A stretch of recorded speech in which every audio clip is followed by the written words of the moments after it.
El Ancasti Podcast. Empiezan a aparecer algunos problemas de orden político entre los libertarios. Ayer usted sabrá, Costello, estuvo ahí la senadora nacional y ex gobernadora de la provincia, Lucía Corpachi, en el acto que se hizo en San Vicente, encabezado por Axel Kicillof, una suerte de tregua con la cámpora. Lo vi ahí en la foto, por ejemplo, al intendente de Avellaneda, bueno, se me ha ido el nombre ahora. Sí, estuvo también... Que fue el encargado del área de vivienda a nivel nacional en la época de Alberto Fernández. Sí, Catopodis. No, ese Obras Públicas de Provincia de Buenos Aires. El intendente de Avellaneda, ya me voy a acordar cómo se llama, que protagonizó la famosa pelea con Mayra, con la intendenta de Quilmes. Eso por el lado del peronismo. Por el lado de lo que vendría a ser el espectro de la derecha, que se le llama de la derecha, bueno, ayer sacó un documento, el PRO, donde hace un análisis de la gestión libertaria, algunos elogios, pero algunas consideraciones sobre problemas en la marcha del gobierno, problemas de gestión, cosas que faltan hacer. Como empezando a tomar Mauricio Macri, alguna distancia. De manera tal que, bueno, esto que ha pasado en el peronismo, aparte de Corpachi, estuvo Quintela, Ferraresi, el intendente de Avellaneda, sí, y Mayra Mendoza, el intendente de Quilmes. Estoy viejo, Cote, ¿no? La arteriosclerosis hace estrago, el alemán hace estrago. Es un acto donde el peronismo empieza a dar un indicio de que, bueno, Corpachi que dijo la unidad, buscar la unidad, frente a un campo de la derecha, donde Macri empieza como a distanciarse y a marcar algunas divergencias con Javier Milei, a posteriori de la aprobación de la ley base. La ley bases no ha tenido los resultados políticos que se esperaba que tuviera. El próximo martes se va a firmar por fin el Pacto de Mayo, se irá a firmar. 9 de julio. En Tucumán. Teóricamente allí tendría que firmarse este Pacto de Mayo que Milei viene anunciando desde marzo, desde marzo. Digo, la ley base no tuvo, y el paquete fiscal no tuvieron el efecto político esperado. Por el contrario, se ha incrementado lo que es la brecha cambiaria, se ha disparado nuevamente hacia arriba el riesgo país, digamos los dos indicadores macro más importantes, se aleja la posibilidad, y tuvo que salir el ministro Luis Toto Caputo y el presidente del Banco Central, Bausili, a decir que no va a haber devaluación, y Milei a anunciar un nuevo esquema monetario que todavía no sabemos bien en qué consiste. Señales adversas del mercado, pese a la aprobación de la ley fiscal y de la ley de base y el paquete fiscal, que en teoría vendrían a ser un elemento de estabilización del sistema político. Por el contrario, después de eso, bueno, reaparece Cristina Kirchner, Macri empieza a marcar alguna distancia, empieza a posicionarse la figura de Kicillof, bueno, se empieza a mover el espectro político. En este contexto, vuelve una vieja pregunta, una vieja duda. ¿A quién representa Javier Milei? Traigo esto a colación porque se ha exacerbado, ustedes saben, la pelea entre Milei y el presidente del Brasil, sí, Luis Ignacio Lula da Silva. Luego de que Lula dijera en un reportaje, podemos decir que, bueno, que provocó esta exacerbación de la pelea, la provocó Lula. Porque dijo, bueno, acá, para que nos reunamos con Milei, es necesario que Milei pida disculpas por las tonterías, así dijo Lula, que me dijo a mí y que dijo sobre Brasil. Dice Lula. Milei, lejos de considerar que debía pedir disculpas por algo, escaló más la pelea. Digo, yo no tengo que pedir disculpas de nada. Lula es un corrupto, estuvo preso por corrupto, es un zurdito con el ego inflamado. Estamos en tiempo de egos inflamados, ¿no? Porque digamos que no es que el de Milei esté desinflado justamente, ¿no? Y es un comunista. Si es que comunista se puede considerar un agravio. Como comunistas son todos los que no adhieren incondicionalmente a las teorías económicas y políticas del señor Milei. En esa pelea, ¿qué hace Milei? Deserta del encuentro de la cumbre del Mercosur que se va a realizar en Asunción el lunes 8 para no cruzarse con Lula, que ya era un elemento, digamos, inquietante, digamos, un indicio más de cómo subordina Javier Milei los intereses del país o la política exterior a sus simpatías o antipatías personales, a su digamos, megalomanía, a esta ansia de figuración, de proyectarse como estrella internacional. Ya este tema de que no fuera el Mercosur, una organización regional tan importante, para no cruzarse con el presidente de Brasil, que es el principal socio comercial de la Argentina, es la economía más grande del Mercosur. Las exportaciones argentinas, el principal destino son en Brasil. O sea, se exporta a Brasil más del doble de lo que se exporta a la Unión Europea, por ejemplo, la Argentina. Y a su vez, las mayores importaciones provienen de allí, de Brasil. Vienen más importaciones de ahí que de China. Bueno, Milei subordina todo eso, la necesidad de atemperar o pasar a un segundo plano los sentimientos que el comunista Lula le despierta, y no va al Mercosur para no juntarse con Lula. Y no conforme con eso, va a estar el sábado, 2 días antes de la cumbre del Mercosur, en Camboriú, en el encuentro de la Convención de Acción Política Conservadora, donde va a estar Jair Bolsonaro, y donde ultra enemigo de Lula, y donde se va a reunir con Jair Bolsonaro. Esta Convención de Acción Política Conservadora es la misma a la que fue, digamos, en versión latinoamericana, es la misma a la que fue en febrero para recibir los elogios y los abrazos de Donald Trump, que obtuvo, un gran triunfo en el último debate que tuvo con el presidente Joe Biden. Exacerbación de la pelea con Lula y juego dentro de vendría a ser la interna brasileña, la elección brasileña poniendo el cuerpo. ¿Qué dice Milei? Lula en la campaña apoyaba a Sergio Massa. Dijo que había que votarlo a Sergio Massa y se plegó a la campaña más sucia de la historia, en contra de él. Campaña sucia en contra de Milei, dice Milei, lo cual es mentira. Milei contó con el respaldo financiero, económico y dirigencial del peronismo hasta las PASO. Esto no lo puede negar. Y después contó para la segunda vuelta con el respaldo de Macri. Yo no sé a qué campaña sucia se refiere. Se referirá a lo que decía Patricia Bullrich, y en todo caso habría que ver cuál fue la contribución de él a esa campaña, con ese discurso tan exaltado, tan agresivo, tan injuriante hacia su adversario.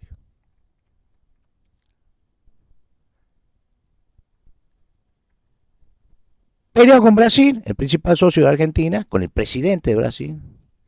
Reunión con Bolsonaro, que está bajo investigación judicial en el Brasil por el asalto a las plazas de los tres poderes en Brasilia en enero de 2023, donde hay decenas de bolsonaristas prófugos de la justicia brasileña que han ingresado en la Argentina. ¿Eh? Bolsonaro está investigado por un ataque directo contra las instituciones democráticas. Un intento de destitución a Lula, que le había ganado las elecciones a Bolsonaro. Trump también instigó la toma del Capitolio cuando ganó Biden. Bueno, estos son los personajes con los que se referencia este hombre. Y ha sumado otra pelea más en el plano regional con el presidente de Bolivia, Luis Arce, con consideraciones acerca del intento de golpe o del intento de destitución que se dio hace una semana en Bolivia, que tuvo durante horas a Bolivia en vilo, donde primero se lo cuestionaba al gobierno nacional porque no había sido suficientemente enfático respecto de lo que ese golpe implicaba. Y luego empezaron a aparecer otros elementos que son la pelea entre Arce y Evo Morales, que enrarecieron, y salió oficialmente el gobierno argentino a denunciar que había sido una simulación. ¿Con qué necesidad? No lo sé.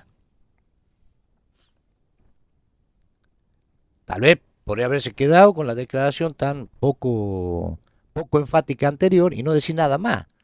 Sin embargo, sintió la necesidad el gobierno argentino de decir, bueno, ahí lo que pasó fue una simulación, fue una puesta en escena en el marco de la pelea entre Arce y Evo Morales, que yo no sé si habrá sido así.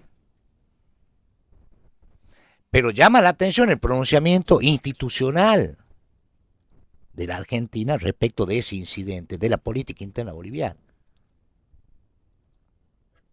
que es bastante solitario en el momento.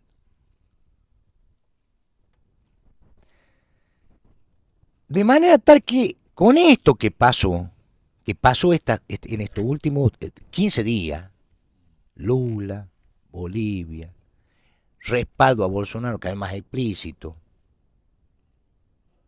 participación en actos de sectores de la ultraderecha que son sectores antisistema. Hay diferencia, digamos, de orden político en el programa. Trump, Bolsonaro son muy nacionalistas, Milei es como más globalista, pero convergen en esto del antisistema. Y hace juego con lo que está pasando en Europa. Ahí hay una gran preocupación en la Comunidad Económica Europea, en la Unión Europea, por los resultados que obtuvo la ultraderecha, el partido de Le Pen, en Francia. Ha ganado en la primera vuelta. Y lo tiene contra las cuerdas a Macron, que no es justamente un socialista. Entonces este crecimiento del extremo derecho tiene muy preocupado al viejo continente. Hay mucha preocupación por la ineficacia de Biden para darle batalla a Donald Trump. Digamos, esta figura antisistema, donde Milei está operando como una suerte de insumo electoral, insumo proselitista. Es indudable e innegable que él alcanza una celebridad muy importante a nivel global, cosa que le encanta, es un objetivo de él posicionarse como líder global, como líder mundial. Y esto es aprovechado por estos sectores de la ultraderecha. Digamos, la reactivación de la pelea con el presidente de España, Pedro Sánchez, fue después de haber ido él a participar de un acto político de Vox, que es la ultraderecha española. En la segunda visita no lo recibió no lo recibió Pedro Sánchez ni el rey de España, pero sí lo recibió la presidenta de la Comunidad de Madrid y le dio una medalla, un premio y un reconocimiento del Partido Popular, indudablemente para sacar partido de la presencia de Milei allí. Digo, en todo esto y en la intensa actividad internacional que tiene el presidente,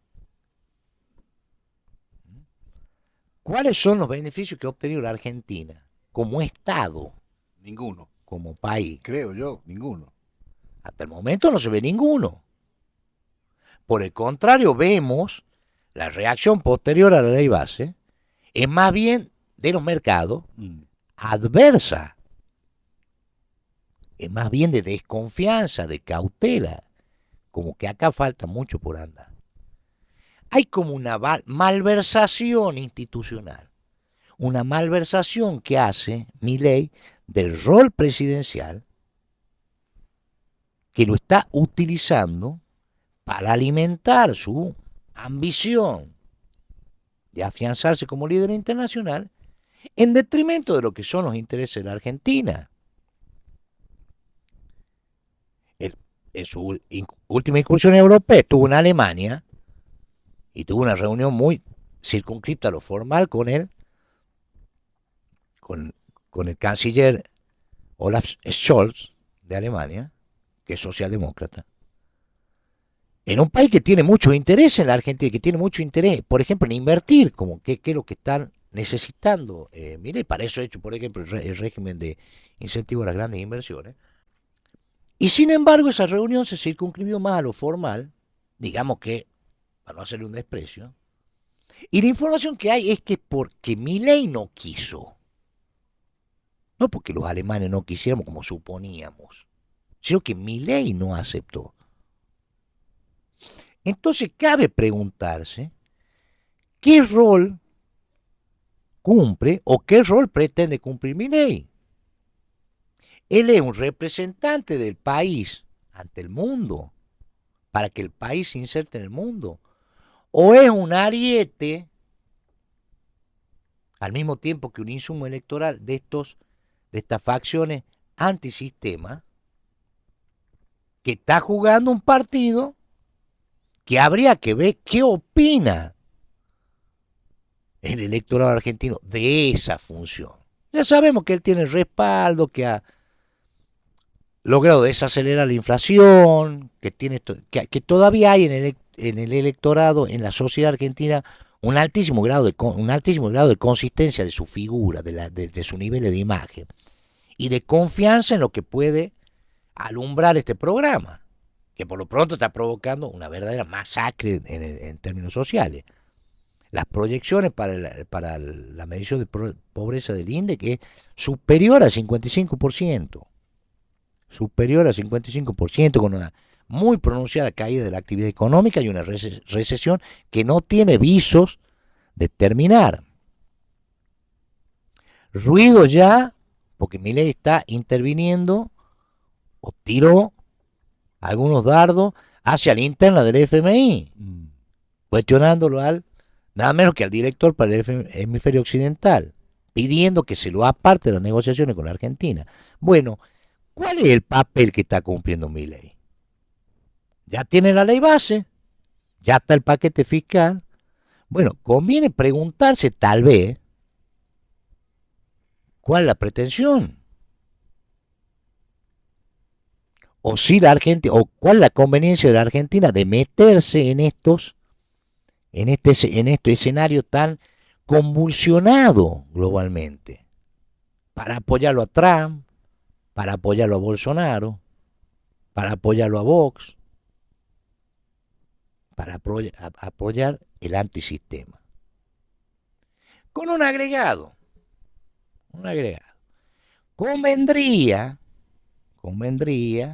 no digo Milei, pero sí quienes lo rodean y quienes lo siguen, tener en cuenta lo que dijo la periodista que le hizo la entrevista, donde salió en la revista en la tapa de la revista Time. ¿Se acuerdan? Sí. que fue tan celebrada, porque la entrevista era bastante, la nota planteaba bastante reserva sobre la figura del personaje. Y la periodista que le hizo la nota, radicada en Uruguay, dijo, no es lo mismo ser la tapa de Time que ser respetado. No, no es lo mismo. Entonces, ya que hablamos de los ruidos que hay acá de los libertarios, entre los libertarios de acá de Catamarca, Sí. son coletazos de planteo que se vienen haciendo a nivel nacional también. Diciendo, bueno, ¿hacia dónde vamos con esta política? No solo en el nivel económico, sino en el nivel institucional. ¿Qué rol pretende darle Milei a la Argentina o hacia dónde le está arrastrando a la Argentina? Porque recordemos cómo empezó esto.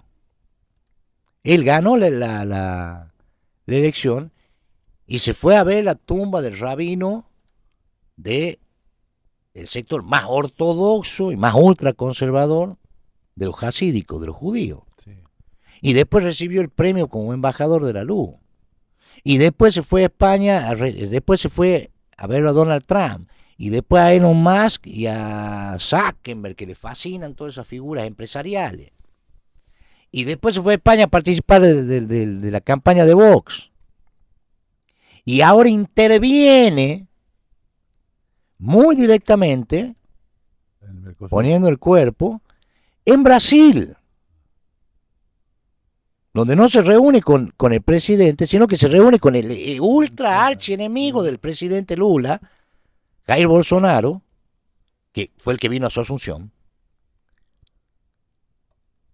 Tal vez con la expectativa, bueno, de que se caiga Lula y que acceda a Bolsonaro. Con Trump es indudable que lo que espera es que gane la elección, que parece que es lo que va a ocurrir. Entonces, esta arista es interesante para empezar a seguirla, porque hay que ver si es deseable eso. Después se fue a Israel, en su primera gira internacional, fue a Israel, anunció que iba a trasladar la embajada a Jerusalén, a tomar partido en el conflicto con judíos palestinos. Después estuvo con Zelensky, con el presidente de Ucrania, en contra de Putin. Digamos, ¿cuál es la coherencia, digamos, cuál es la lógica de esta política internacional? Esta política exterior del gobierno libertario. ¿Y qué consecuencias puede traer para la Argentina? ¿Son buenas esas consecuencias? ¿Son deseables esas consecuencias? Es una pregunta que conviene empezar a hacerse cuando la respuesta de los actores económicos en los que Milei cifra grandes expectativas de inversiones no ha sido la esperada tras este acontecimiento que en teoría iba a estabilizar la escena política. Iba a ser un elemento pacificador, le iba a dar el suelo, la base para que Milei pisara y pudiera empezar a desarrollar su programa. ¿Vamos hacia una integración de la Argentina al mundo o vamos hacia un aislamiento? ¿Conviene participar de esa pelea entre el antisistema y el sistema? Pregunta por el momento que veremos cómo se van respondiendo. Que empiezan a responderse solas, ¿no? Claro. Empiezan a responderse solas, pero veremos cuáles son sus resultados. Escuchá este segmento en vivo en Mañana es Hoy por Radio Ancasti 98.5.